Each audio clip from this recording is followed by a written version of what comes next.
ሰላም ብያለሁ። እንደምናላችሁልኝ ዛሬ አንድ እኔ የምሰጣችሁ ሀሳብ አለ።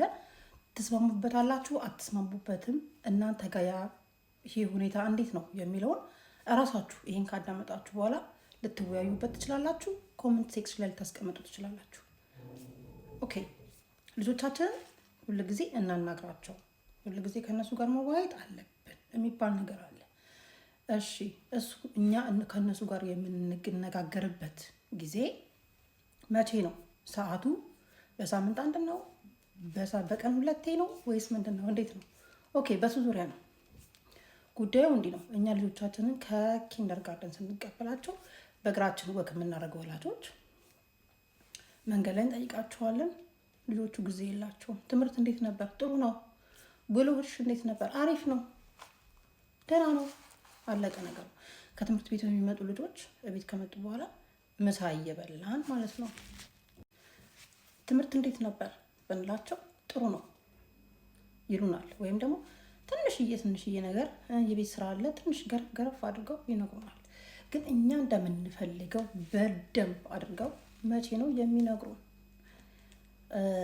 አሁን አንዳንድ ጊዜ ልጆቻችንን ኦኬ ደክሟቸው ሻወራቸውን ወስደው ፒጃማቸውን ቀይረው አልጋቸው ላይ ተኝተው ጸሎት አድርገን ወይ የምናነብላቸው ለትንንሾች አንብበን የሚያዳምጡትን ትረካ አዳምጠው ወይ የራሳቸው መጽሐፍ አንብበው እንዴት እንደሚተኙ እንዴት እንደምታስተኟቸው ሁሉም በየቤቱ ይለያያል።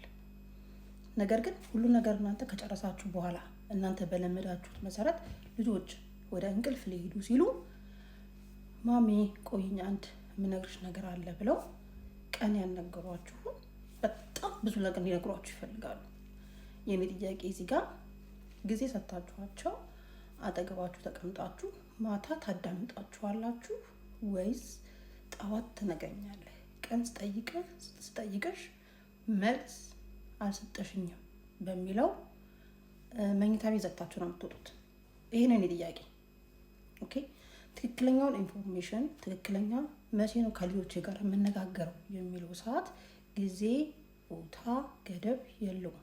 ልጆች ራሳቸው ኦኬ ያስቡና ማለት ነው ምን ያደርጋሉ?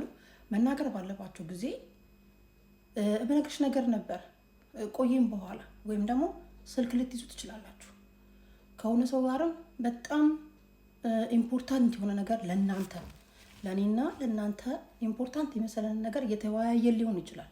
ግን በመሀል መጥተው ማማ ወይ ፓፓ ብለው ሊነግሩ ይፈልጋሉ። ያንን ጊዜ የእነሱ ጊዜ ነው፣ የኔና ያንቺ ጊዜ ግን አይደለም። እኛ በዛን ጊዜ አንቺ ጊዜ የለሽም ወይ ጊዜ የለክም። ግን ያቺ ጊዜ አሁን አንዳንድ ጊዜ ልክ ስልክ ይዘን ስንነጋገር መጥተው በጣም ብዙ ነገር ሊነግሩ ይፈልጋሉ። ይህ ልጅ እኔ ስልክ ሲይዝ ነው እንዴ ሁሉ ነገር የሚታየው የሚባል ነገር አለ። ነገር ግን ያቺ ጊዜ ያቺ ሞመንት እነሱ ያቺ ሀሳብ ብልጭ ያለችላቸው ትዝ ያለቻቸው ያቺ ጊዜ ለእነሱ በጣም ወሳኝ ስለሆነች ያቺን ጊዜ ተጠቅማችሁ አናግሯቸው። ይሄ ልላችሁ ነው የመጣሁትኝ። እናንተ ጋር እንዴት ነው? የሆነ ነገር ስትይዙ፣ ስራ ስትይዙ፣ ስልክ ስትይዙ፣ ልታስተኛቸው ስትሉ እነሱ ሀሳብ ይመጣላቸውና ሊነግሯችሁ ይፈልጋሉ። ተግባብተናል? ይቺ ጊዜ እንዳታልፋችሁ እና ማታ እነሱ ያን ነገር ከነገሯችሁ በኋላ እነሱ እርፍ ብለው ይተኛሉ። በተለይ ማታ የሚነግሩ ልጆች፣ ማታ መናገር የሚፈልጉ ሰዎች ማለት ልጆች ለምን እንዴት መብራት አብረታችሁ እንደገና እንዲህ አልገባኝም እንዴት ቁጣ አይደለም፣ ረጋ ብላችሁ ታዳምጣችኋላችሁ። እነሱ ወደ እንቅልፍ አለም ይሄዳሉ። እናንተ ቁጭ ብላችሁ ልታርሙ ትችላላችሁ። ኦኬ፣ በነገሯችሁ ነገር ማለት ነው። ሊሆንም አይችልም እንዴት ብላችሁ እራሳችሁን ታረጋጋላችሁ፣ ታዳምጣላችሁ። ጠዋት በዛ በተመሳሳይ ነገር አትጠይቋቸው። ጠዋት እንደምናደርግ ነው እየተግባባ ነው። ከዛ ልጆች ወደ ትምህርት ቤት ይሄዳሉ። እንደገና ነው ያንን ሩቲን ይባላል፣ ልምድ ይባላል። ያንን ልምድ ታዳብራላችሁ። ልጆቹ ከመተኛታቸው በፊት ሁልጊዜ መነጋገር። ተግባብተናል? እኛም ቀን ልንመክራቸው ልንነግራቸው የምፈልገው ነገር ካለ ከመተኛታቸው በፊት ልናመሰግናቸው በርቱ የምንላቸው አንዳንድ ጊዜ ሊስተካከሉ የሚችሉ ነገሮች ካሉ የምንነግራችሁ በዛ ሰዓት ነው ማለት ነው። ኦኬ። ከዛ ውጭ ደግሞ እንዴት አድርጎ ልጅ የሆነውን ነገር ሌላ ጊዜ የሆነውን ነገር መጥቶ እንዴት ለእኔ ይነግረኛል እኔን ያምነኛል በሚለው ዙሪያ ደግሞ አንድ ምሳሌ ነው የምነግራችሁ። ከዚህ መጽሐፍ ላይ የተወሰደ ነው። ኦኬ። አንድ ምሳሌ ነው የምነግራችሁ። እሱ ምንድን ነው? አንድ ልጅ እስክሪብቶ እርሳሱ ተሰብሮበት ወደ እናንተ ይመጣል። ከዛ ማሚ ይልሻል። ይቅርታ እዚህ ጋር አሁን ማሚ እያልኩ ልናገር። ኦኬ። ማማ እርሳሴን ከሌኮ ሰበረብኝ ይልሻል። ያን ጊዜ ልጁ ተቆጥቶ ስሜታዊ ሆኖ ለምን እርሳሴን ሰበረብኝ ብሎ ነው። አንቺ እንደ እናት ምንድን ነው የምታረጊው? አታልቅስ፣ ምንም ማለት አይደለም፣ እኔ እናት እያለሁልህ ና ሌላ እርሳስ እንገዛለን ስትዩ የእሱን ስሜት ወርተሸዋል። ኦኬ። ለአንቺና ለእኔ እርሳስ ነው፣ ምንም ነገር አይመስለንም። ያ ልጅ ግን የሚፈልገው ግፍ ብለህ የእሱን ስሜት እንድትረጁ ነው። ኦኬ። እዚህ ጋር እየተግባባን ነው። አዎ እርሳሱን መግዛት ትችላለሽ። አዎ እርሳሱን መተካት ትችላለሽ። ነገር ግን የልጅሽን ስሜት በዛን ሰዓት ተቆጥቷል። አብረሹ ልትቆጭ ይገባል። እንዴት ይሰብርብሃል? እውነትህን ነው።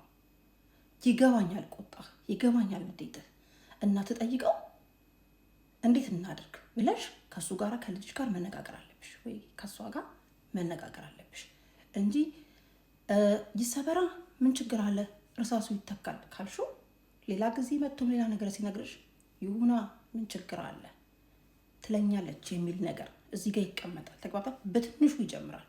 ግን አንድን ነገር መጥተው ሲነግሩን እኛ እንትን ሰተነው ማለት ነው፣ ሚዛን ሰተነው፣ እነሱ በሚያዩበት አይን አይተነው፣ እነሱ ባዘኑበት ያክል አብረን ስሜት ሊኖረን ይገባል። ከዛ የሁሉትን ነገር ሁሉ መጥተው ይነግሩናል። ጓደኛቸው ቢጎዳቸው፣ እኛ ጓደኞች ቢጎዷቸው፣ ከትንሽ እስከ ትልቁ እያሰመራችሁበት፣ ግን መተማመን ከቤተሰብ ጋር ከወላጅ ጋር ልጆች የሚጀምሩት እናንተ በትንሹ ነገር ከእርሳሱ ትጀምራላችሁ ማለት ነው። ኦኬ። ከዛ ጋር አሀ እናቴ የኔ ስሜት ይሰማታል፣ የኔ ህመም ይሰማታል። እየተግባባን ነው። እና እዚህ ላይ እንዴት እንደሆናችሁ አላውቅም። ምንም ችግር የለም ማሚ ትገዛልሃለች። እነሱማ ጓደኞቻችን ናቸው። ኖ እነሱማ ቤተሰቦቻችን ናቸው። እንዲህ አይነት ነገር መመጣላት አያስፈልግም። እንዲህ መሆንማ የለብህም እያለን የልጆቻችንን ስሜት መገደብ የለብንም። አለበለዚያ ለእኛ ከመንገር ይልቅ ለጓደኞቻቸው ከመንገር ይልቅ እዚህ አውሮፓ ሶሻል ሰራተኞች ለሆኑ ሰዎች ኦኬ አይናገሩ ማለት አይደለም፣ መታፈን አለባቸው ማለት አይደለም። እኔና አንቺ እንደ ወላጅ ጊዜ ካልሰጠናቸው እነሱ ስሜታቸውን መናገር ይፈልጋሉ። የሚያዳምጣቸው ሰው ስለሚፈልጉ ከቤት ውስጥ እኛ ሶሉሽን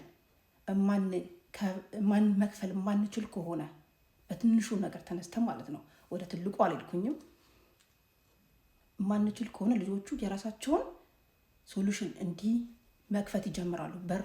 ይሄን ደግሞ ትምህርት ቤት ከልጅነታቸው ጀምሮ እዚህ አውሮፓ በተለይ ከኪንደር ጋርደን ጀምሮ ችግርን እንዴት መፍትሄ እነሱ ብቻቸው መፍታት ባይችሉ ጓደኛ እንዳላቸው፣ ጓደኛ ደግሞ የማይችል ከሆነ መምህራን ወይንም ደግሞ ሶሻል ሰራተኞች እንዳሉ እነሱ እንደሚያግዟቸው እየተነገራቸው ነው የሚያድጉት፣ ብቻቸውን እንዳልሆኑ። እኛ ደግሞ እንደ ወላጅም ኦኬ እንደ ወላጅ እንዳሳደግን ሰዎችም አለንላችሁ አብራችሁንን ማለት ከዚህ ከእርሳሱ ይጀምራል። ከዛ ትልልቅ ሚስጥሮች ይነገሩናል ማለት ነው። በያላችሁበት ሰላምና ጤናን ተመኘውላችሁ። አመሰግናለሁ። ቻው።